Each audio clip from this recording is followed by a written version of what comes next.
I'm nervous about this table. Like, looks like it came straight out of Stranger Things, which means it came straight out of the 80s, which means it came straight out of my house when I was a kid. I love it. It was $10. That makes sense. Yep.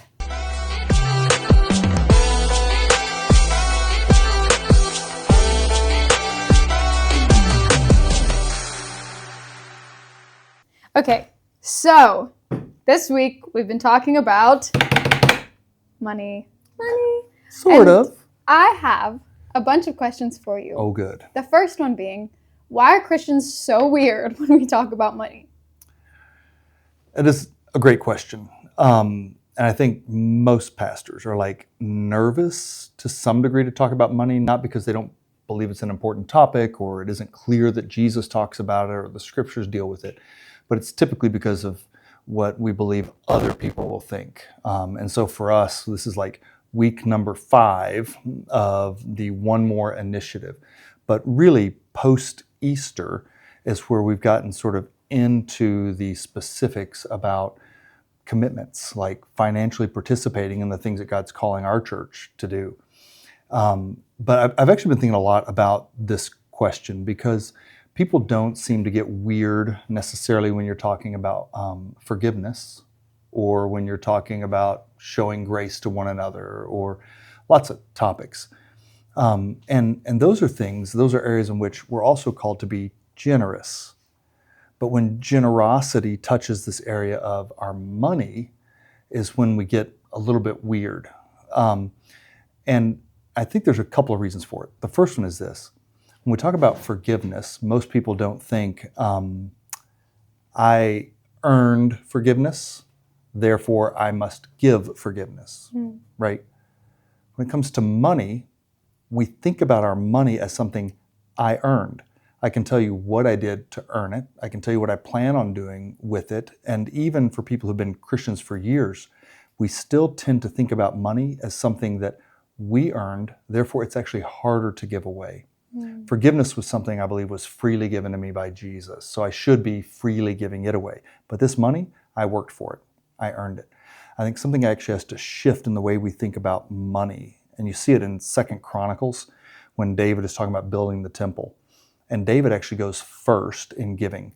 At one point, he gives 120 tons of gold towards the building of the temple and a whole bunch of other stuff. Like the total of what they gave is somewhere around $20 billion by today's standard.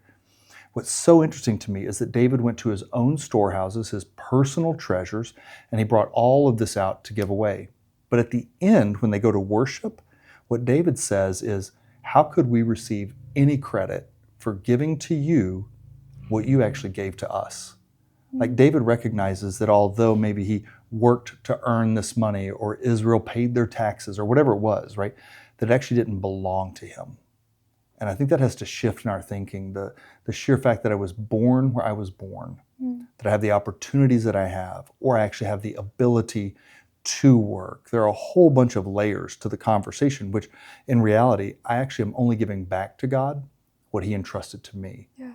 But none of it actually belongs to me because I can't take any of it with me into eternity.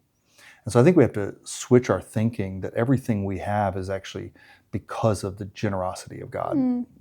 But I think that is the problem, why people get so sensitive about it, is I earned these resources, therefore I get to decide what happens with them. We think about other areas in which God is generous, his grace, his mercy, and forgiveness. Well, I didn't earn those, so I should be generous with them. Yeah. And yet he's saying it should be true in this area also, that freely you have received, freely you should give, right? And so. Do you think it's like a control issue? 100%. Where it's, God, you can have my Sunday mornings. God, you can have maybe even my music I listen to or the words I say, but not this. Do you think that's what it is? Oh, yeah. You want to hear something crazy? Yep. And I don't know that I'll share this on a Sunday, but in Malachi, there's sort of the famous passage when we talk about tithing and offerings. And it says, you have robbed me. And the people of Israel say, well, how have we robbed you? Speaking to God. Well, you've not brought the tithes and the offerings into the storehouse. And he rebukes the people for it. He says, I've given you purses with holes in them, right? You thought you had resources, but they've all disappeared like the dew in the morning. And God says, this is actually a judgment on you because you haven't brought the tithes and the offerings into the storehouse. What's so interesting is that in the next chapters, what God does is he rebukes the priest for misusing the resources they were bringing into the temple. Wow. And yet he still tells the people to bring the resources. Like, I feel like there's a little bit of a disconnect here. Like, they're misusing the resources, God. And God's saying, I'll deal with that. I'm actually trying to capture your heart and for you not to participate, even though the priests were misusing the resources, actually does damage to your own heart, does damage to your relationship with me. And I often find that people only want to give if they can determine where it goes, which is actually the control issue God's trying to deal with. Like, what if he gave us resources and he said, and I will only trust you if you use them exactly like I want you to. Yeah. But that's what we say when we give resources away. We want to know. That's why people are often hesitant to give to the homeless, right? I know what they're going to do with that. And he actually says, listen, you actually need to release these things and trust that I see all of it and I will address the issues that need to be addressed. But in Malachi, he rebukes the people for not giving and he rebukes the priests for misusing what the people have been giving. And so I actually think it's a really stark example of God's interest is not so much that everything you give, you know exactly where it goes and accomplishes everything you want to. It's actually releasing control of it and trusting that he knows how to steward those resources. So how do you, as someone who is in charge of stewarding resources, how do you build trust with your church, with your congregation? How do you do that? Well, I think there's a few different ways. I think most people, they aren't all that interested in the nitty-gritty, like how do we handle money, where does it go? But for the people who are, we will gladly share what our process looks like. And so for people to know that there are several layers of accountability, that we operate inside of certain policies, that we operate according to financial practices that are widely accepted and ethical. And so if people who are part of Church on the Rock say, hey, we want to see a financial statement for Church on the Rock, where do our resources go? We'll gladly print that out for them. They can see it. But that isn't really how most people determine if they can trust or not. What they're actually looking for is, did we produce what we said we were going to produce, right?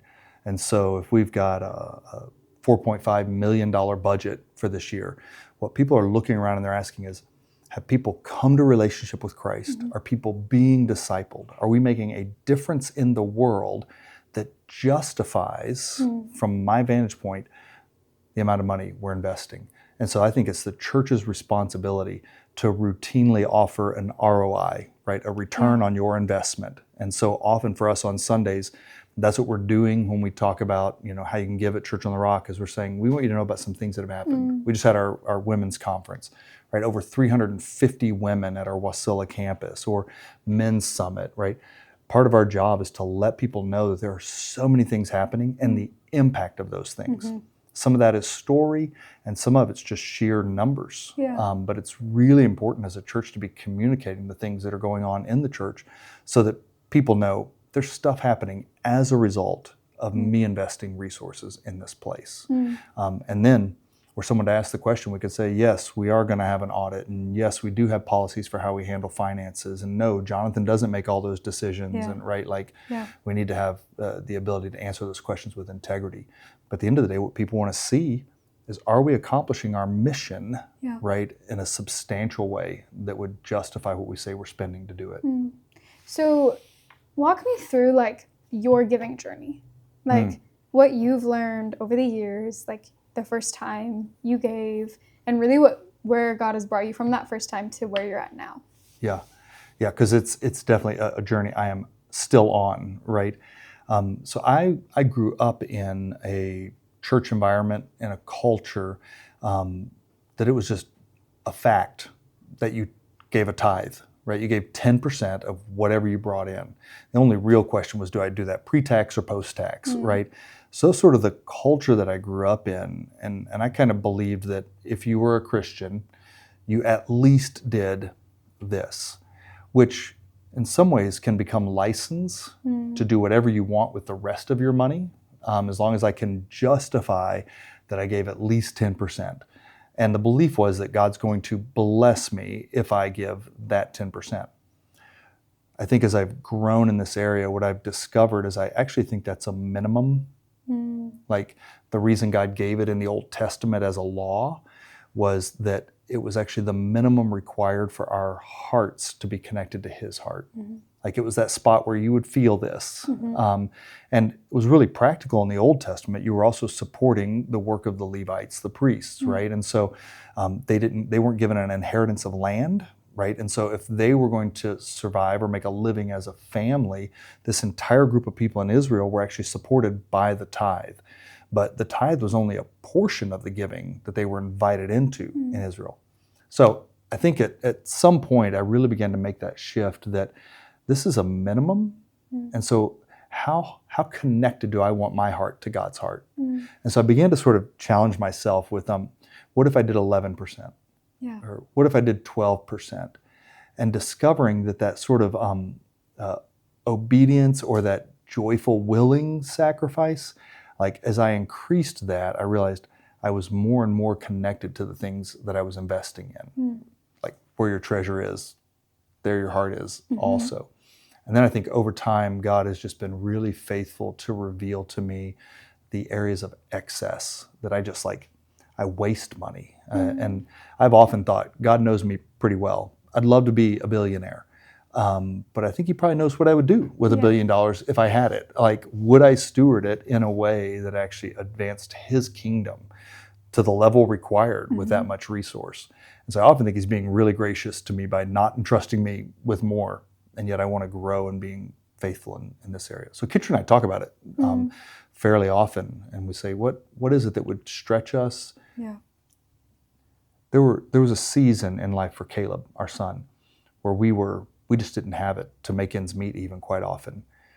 Caleb to this day would look back and tell you that season was some of the most formative times in his life because he knew that we believed we were doing what God called us to do, and yet we did not have enough to get groceries this week or whatever it was. And so we were praying and inviting God to meet our needs in real tangible ways. And he got to see it happen, like it built his faith. I realized in the role I'm in now, I have to approach generosity differently because I could potentially go buy that gun if I wanted to for hunting. And so if I want my girls to experience that same thing, then Kitcher and I actually have to stretch ourselves in generosity. We have to say, will we give away enough that we're dependent on the Lord for other things, right? Yeah. I wouldn't rob the food off my kids' table, right? I need to be a provider for my family.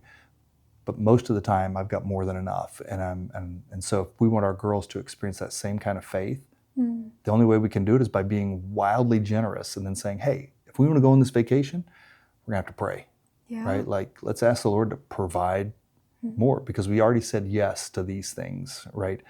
So that's part of the journey I think that Kitcher and I are in right now, is I've realized there was something beneficial about not having enough when Caleb was young. And my girls will miss out on that if we can just go to the store and buy whatever we want, right?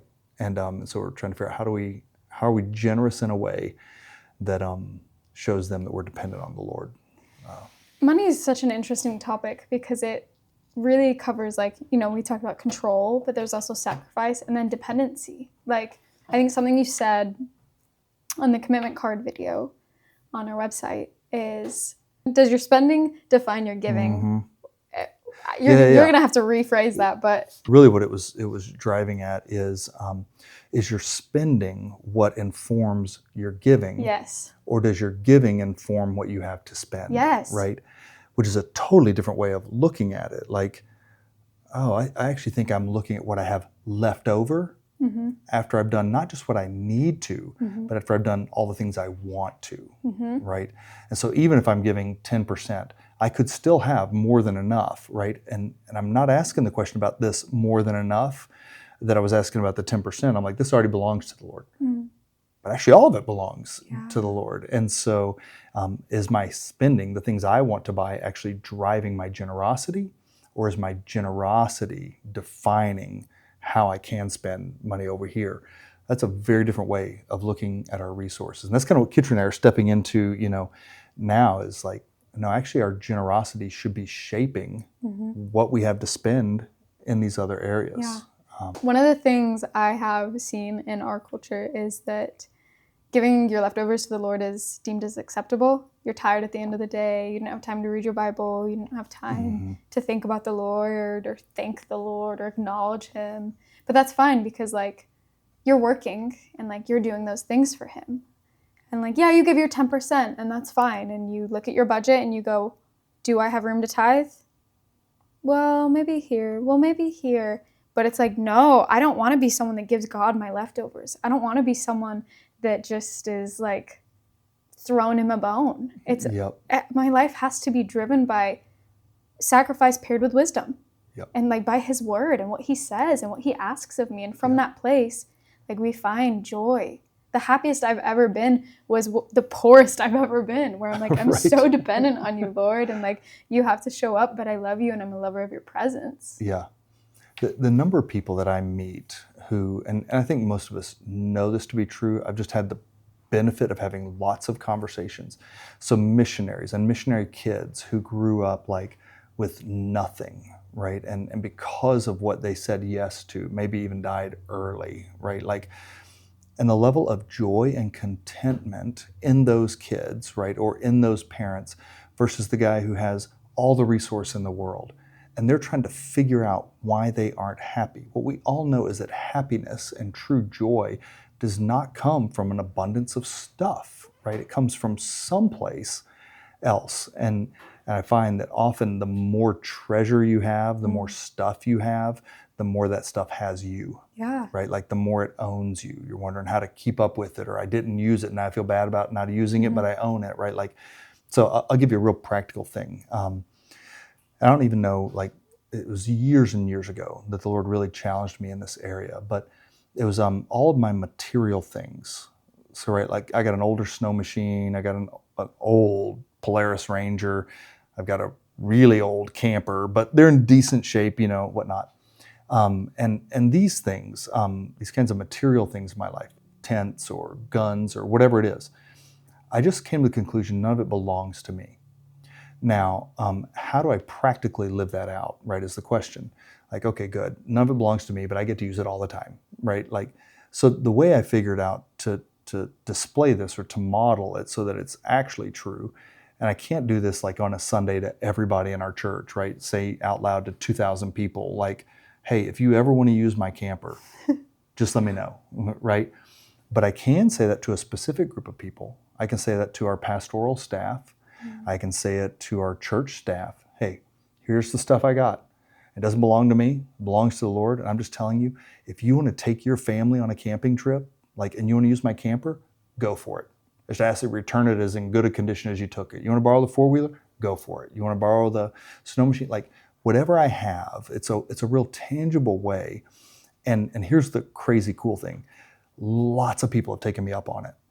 Right. So there are numbers of people on our team who could tell you I went camping in Walker's camper, but actually isn't Walker's camper.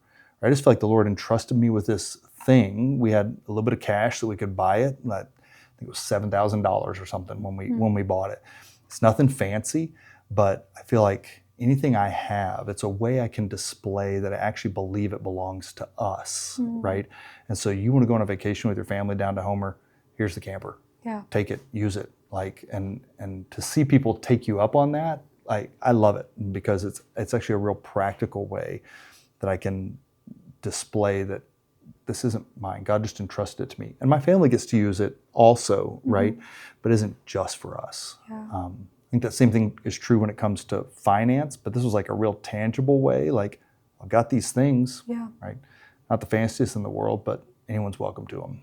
And it creates community. It's like it says in Acts, like the believers had all things in common and they held all things together. And it's like, well, I know I can depend on the Lord to show up through these people. And like, why would I want anything? The super cool thing is like, there's one individual in particular, like every time they borrowed the camper, they brought it back with like new flooring in it or like had repaired something or put new LED lights in it. I'm like, please take all my stuff, Literally, right? literally. But what it did is it fostered generosity. And so they were reciprocating, right? Like, hey, I want to bless you back, right? For being a blessing to us. And I think that's what happens when we display generosity towards one another in really tangible ways, is actually fosters that same culture. Like, I want to be this way towards others as well. So for people that haven't started, or they're on the first steps of like their generosity journey, what advice would you give them? You have to start somewhere, right? And I don't think it's a bad idea at all to start at some percentage. If you can do 10%, do 10%.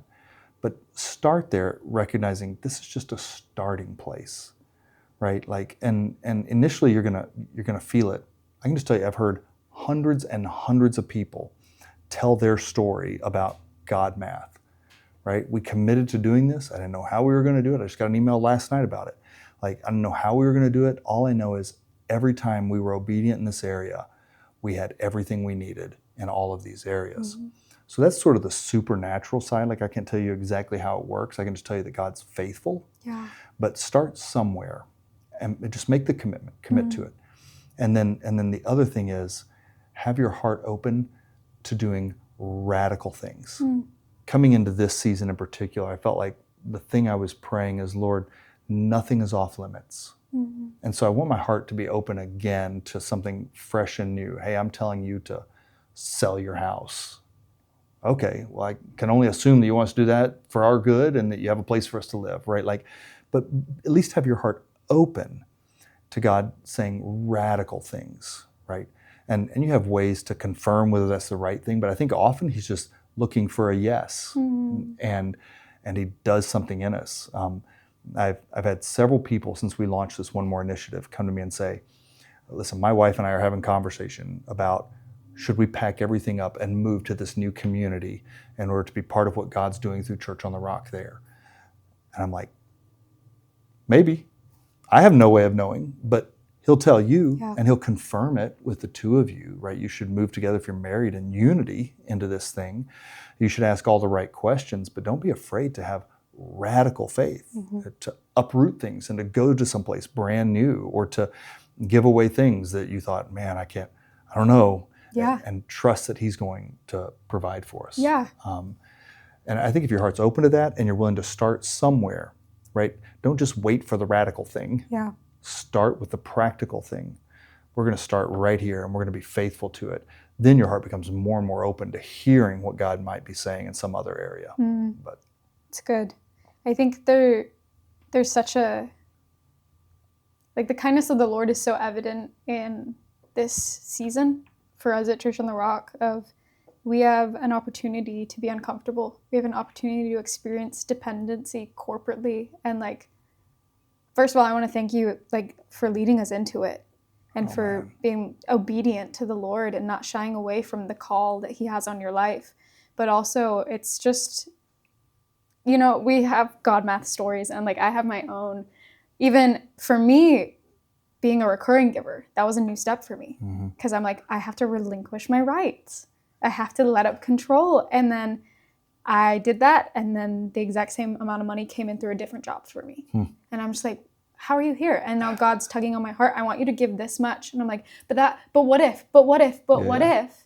It's like, but what if I trusted him again? And what if he shows up again? And what if someone else gets to hear the gospel because of my number, you know? No, that's exactly it. Like, and I love it because I get to hear, and it matters. You and I have known each other a long time, right? Like, it's clear to me, like, God's doing something in you.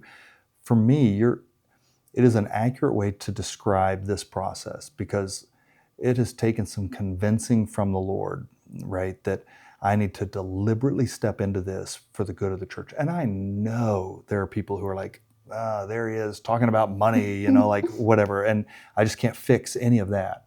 My job is to be obedient. So literally today, I had a guy come to me between services, and he said, I purchased and had shipped to Alaska a 60 by 60, which is large, a 60 by 60 metal building with insulation, everything, and the big garage doors, because it's an airplane hangar. Oh, cool. And he said, and I just need to tell you, like during service, I felt like the Lord was telling me that that's actually for Church on the Rock. So No like, way. I Okay. don't know what, like, Yeah. this is what he said. Maybe it's a starter campus for the Soldatna Come thing, on. right? Like, I'm getting to watch that sort of thing happen, and like God speaking to people in ways I would have never even dreamed that he would speak to them. I had a guy here a few weeks ago said, hey, I've invested in a cryptocurrency. Here's how much I've invested. And whatever it is at the end of this is like the churches. Wow. I just want to tell you so I'm accountable for it. I don't know. I can't control, nor am I responsible to how God's going to move on people's hearts. My job is just to be obedient to him, to challenge us in this area that can be really uncomfortable. And I get the privilege of hearing these really personal stories, like of the ways that God is doing that. It's a ton of fun for me. And I know there are people who are like, I'm watching you, you know, are you buying new sneakers? Are you going to show up on the preacher sneaker, page? So like, funny. And time will tell, right? Yeah. Character shows up in time. Who you are will always be revealed. Yep, your reputation will always speak for itself. That's right. And so my job is to be obedient, to be faithful, and the rest is his business. Yeah. Well, if you had one takeaway for our viewers, what would you want that to be? Don't be afraid. Like, I get it. Trust me, I get it. It's as hard for me to trust as it is for anybody to trust. And yet, what I've realized is I'm not trusting in men or women, right? I'm trusting in the Lord. There's something about this area of financial generosity that he wants to break off, I think, the stigma that we carry with it. And he wants us to know that he is trying to accomplish something in us. Yeah. I mean, my prayer is that he accomplish stuff through me, through my generosity. But at the end of the day, once I let go of it, I don't necessarily have control of all that. But I know for a fact that he will accomplish something in me. Yeah. And so I would just say, don't be afraid. Like, he's not afraid to talk about it. And the only logical reason that he could talk about it so much in the scriptures or move leaders and preachers to talk about it is because he cares about us. Yeah. And so if it's creating tension, good. Yeah. Right? Let him create the tension. Let him do the work. Sort through the reasons why I have a problem with talking about this for 5 weeks, but not forgiveness for 5 weeks, or grace for 5 weeks, or marriage for 5 weeks, right? Like, figure out what the difference is, and then let him sort through those things. Let him heal your heart in the areas he needs to, and then don't be afraid. Step into it. It's good. He literally says in Malachi, try me in this. Yeah. Right? Yeah. It's like he's saying, I double dog dare you. Yeah. Like, test me in this area and see if I don't open up the windows of heaven and pour out on you a blessing that you couldn't even contain. It's good. Right? So I'd just say, do what he said. Yeah. Try him. Lean into the tension. Yep. Lean Exactly. in. Yeah. So good. Well, church, we love you. We're glad you're watching. We're glad you're with us. Can't wait to see what God has for each of you throughout the rest of this week. Thanks for watching. We'll see you next week.